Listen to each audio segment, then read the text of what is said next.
Hello YouTube, and welcome back for a long overdue return to the garage.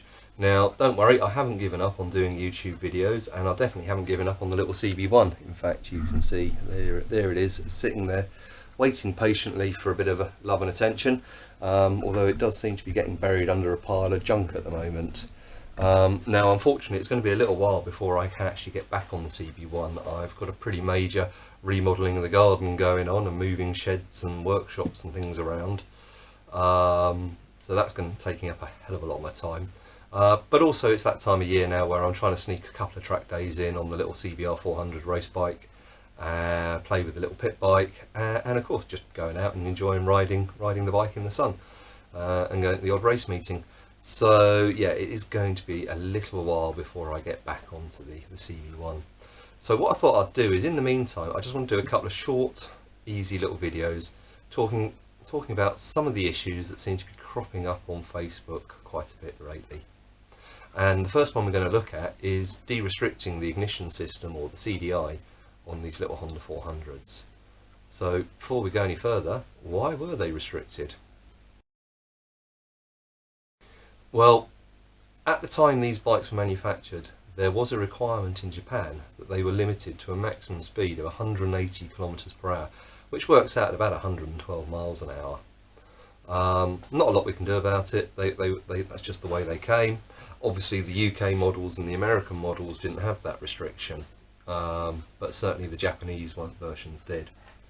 And the way they did it is, if you look at the Speedo, there was actually a device built into the back of the Speedo. So here's the clocks, original clocks off the CB1, and at the back what you can hopefully see is there's this connector block just here, and there's three wires that disappear into the Speedo. There's a black and brown one, a green one, and this orange and blue wire. Now if I was to dismantle this completely, what you'd see is inside the actual Speedo is a little circuit board, and that circuit board is designed to detect when the Speedo needle gets around to the 180 kilometers per hour mark. And at that point, what this little circuit does is actually cuts the power to the ignition unit, and it stops it revving. So it actually limits it to a maximum rev limit of about 5,000 RPM. Obviously once the speed drops again, then this continues allowing the signal to be passed through the CDI, and everything works perfectly again. So yeah, it's a very simple way of restricting it, and we just need to look at bypassing it. Now, why would you want to bypass it though? Because let's be honest, 180 kilometers per hour or 112 miles per hour is more than the national speed limit. So yeah, just leave it. Well, no, we're not going to just leave it. There are a couple of reasons not to leave it. The first one is, if like me, I just resent the fact that they're restricted and the performance is limited. So I do like to de-restrict them. The other reason for doing it is, if like me, you've got a track bike that doesn't have a Speedo, or you take the original Speedo, which we've got there, and you replace it with an aftermarket digital unit, you've actually removed that circuit from the ignition system. And if you were to remove that circuit, then the CDI goes into this default mode of, well, you're exceeding 180 miles an hour, and it just won't run properly. So that's really the main reason for de-restricting it, is if you're changing the Speedo. Now, if you're not changing the Speedo, there is quite a simple option you can look at, and that's to fit one of these. And this is what's called a Speedo healer, or a mechanical converter. And basically what it is inside here there's a little gearbox, and what it does is it slows down the speed that the Speedo cable from the sprocket is turning, so that now it's turning at roughly whatever the conversion is from miles per hour to kilometers. I think something like 1.5. So now your Speedo is actually reading in miles per hour, and of course your odometer that records your mileage is also now clicking along in miles. So that's a great solution if you live in the UK or the States. Obviously for those of you in Europe, forget it, this isn't a viable option. But yeah, just fit one of these, and now when your Speedo gets to the 180 mark, it's actually registering 180 miles an hour, not 180 kilometers per hour. And let's be honest, with the best will in the world, you're never going to get one of these little 400s up to 180 miles an hour. So that's the simplest way to do it, and it kills two birds with one stone. Like I said, it just prevents the restrictor in the CDI ever coming into effect, but also it means you don't have to put one of those horrible sticker units over the top of your speedo to convert it to miles per hour. They're about 15 quid these.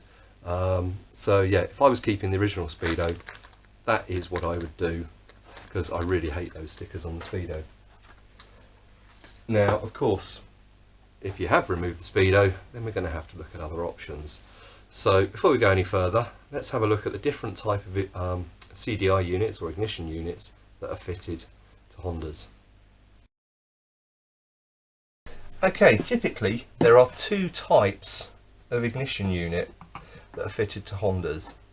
There's this type, which you'll find on the NC23 and the NC30, and they have wires coming out the bottom and usually these two connector pins. On the CB1, the NC27, the NC29 and the NC35, they actually have slightly chunkier ignition units, and what they've got is the connector built in, so that grab this. So on the wiring loom there is a nice big chunky plug, or in the case of the 29 and the 35 I think it's two separate plugs that actually plug into the CDI unit like this. And obviously, depending on the type, depends on how you have to de-restrict it. And for some reason one of these pins has got bent. So yeah, as I said, so this just plugs in like that. So depending on the type of unit, depends on where we have to do the de-restriction mod. You can also, of course, do the modification at the speedo end as well. I personally prefer to do it at the CDI end, but it is certainly a lot easier to do it. And basically what we need to do is we need to make sure that instead of the little circuit board inside here cutting off the power to the CDI, there is a constant flow of power from the black and brown wire, which is always your positive feed, and the orange and blue wire. Because what happens is when you hit 180 mile an hour, instead of the feed coming up through the black and brown wire and going back to the CDI unit through the orange and blue wire, it just goes to earth through this green wire. So what you can do very simply is just make up a bit of wire, something like this, and it basically slots into the plug, and then the other bit of wire would plug in like that. Obviously you just do it with one single piece of wire. This is one of my test wires from the multimeter. Now in theory you should actually put a 2.2 or a 2 kilo ohm or 2.2 kilo ohm resistor in there, but to be honest I've done it with and without the resistor and it doesn't make a lot of difference as far as I can see. So that's the easy way to do it. Just combine those two wires together, like I said. So you want to go from the black and brown wire to the blue and orange wire, and that's it. That bypasses this whole little unit that's built in the speedo.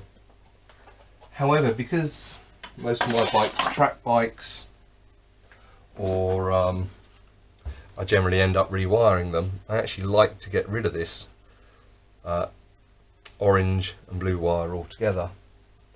So in the case of the NC23 and the NC30, what you can do is you can pull this pin out of the plug, and the way you do it, I think I've covered this in a previous video, is if you look at the plugs you will see there is a raised part here, and in that raised part there sits a little tang just on the back of the plug, and if you compress it, you just need a little bit of wire and a bit of jiggling, and eventually you can pull it out. Now before you take the wires out, make sure, as I've done here, you mark on the plug where the black and white cable came from. Now that we've got them out, I do need to remove some of this sheathing, unfortunately, to give me access to it, to the wires.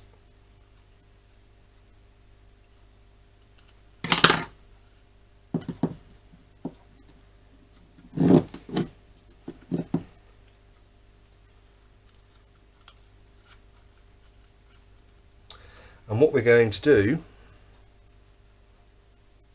is basically chop this back, expose some of the wiring here, or remove some of the sheathing here, and then we're going to solder the two together. Like I said, you should really bridge that connection with a 2 kilo ohm or 2.2 kilo ohm resistor, but as I've said, I've generally found that it works perfectly fine with or without the resistor. So let's just get our Stanley knife.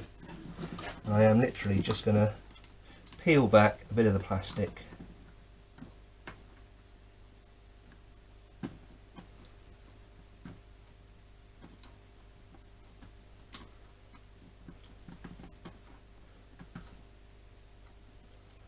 Just take your time on this because you don't want to go cutting through the actual wires.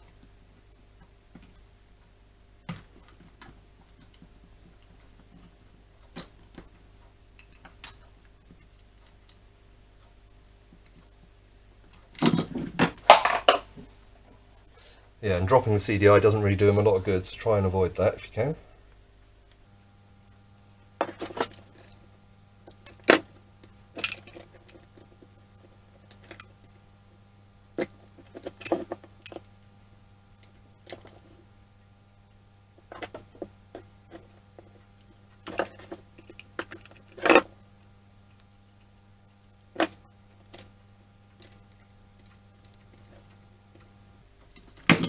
Unfortunately, there is no easy way of doing this.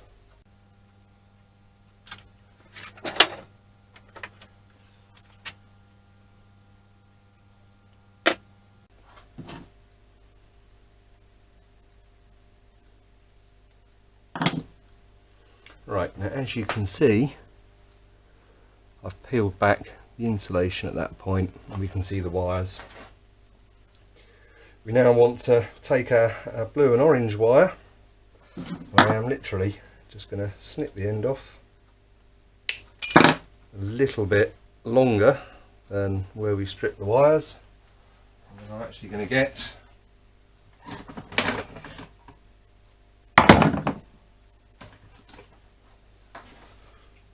my cable strippers.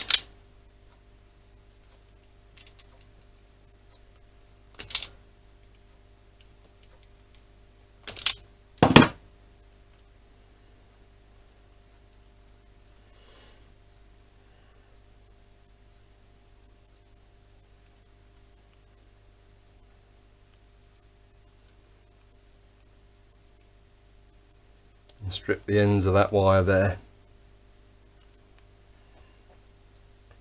Now it's just a case of twisting the two wires together like that, and then we're going to solder them together. So I suppose I could show you my rubbish attempts at soldering.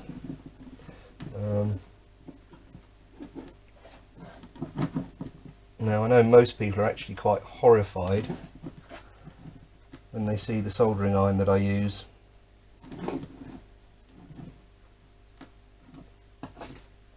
But here we go, my soldering iron, and I like it because I just haven't got the patience to wait for a conventional soldering iron.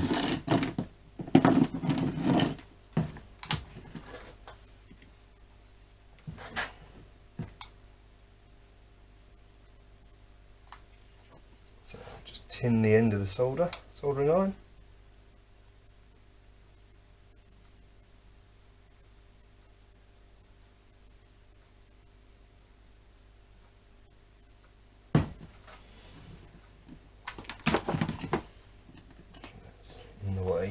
better. Hopefully you guys can still see this.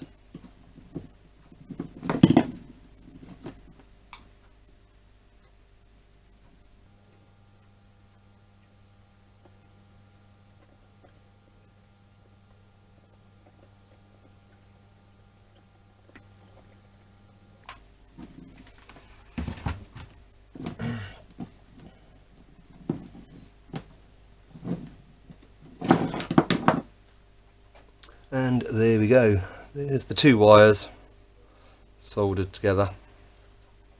So now that they're soldered together, we'll just take a little bit of a shrink wrap.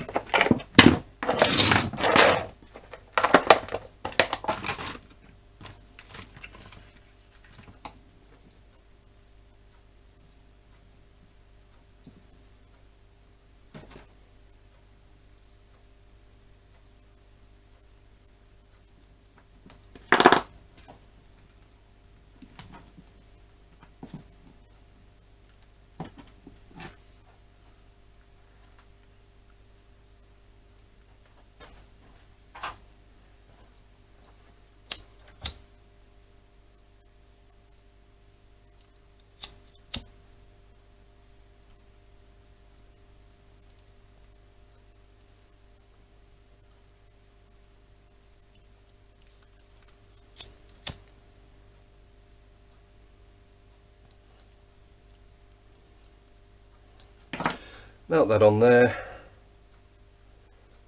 and then we can push the pin back into its connector and just tape this back up. And of course, typically I haven't got any black electrical tape to hand. Or have I?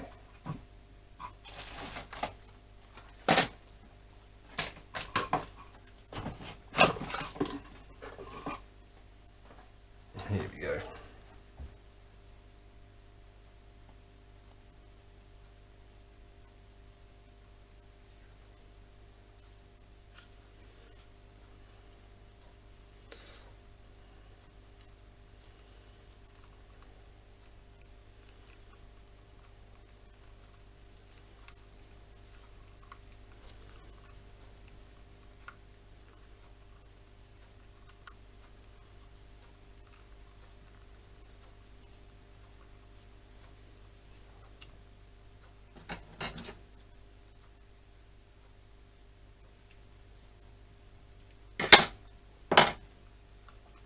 And there we go, one CDI unit de-restricted. Now obviously if you have the NC27, 29 and 35 version, what you actually have to do is exactly the same, but obviously you do it at the plug end. So you keep the wires in the plugs, and you basically take your black and white, cut your orange and blue and join it here, making sure that there is still connected to the plug. And here, now you can see I've soldered it together, so we've got our orange and blue wire, the black and white wire, and they're joined together with a nice little solder connection there. Now the problem is with this, obviously I can't get the shrink wrap out because these terminals are almost impossible to remove, so I am just going to have to insulate it with a bit of tape. And then we've got the leftover bit of orange and blue wire, which obviously we'll just remove from the loom as we go along. So that's how to do that type of doing it, and that is it. That is the easy way of de-restricting the CDIs. Now there are one last thing I want to talk about, and that is on the NC23 there's a lot of talk about blue CDIs and gold CDIs. Now the gold CDI is basically off the 1988J model, and the blue CDI is off the 89K model, and the only difference between them is the gold ones never actually had the blue and orange wire on them. They never had the restriction built in.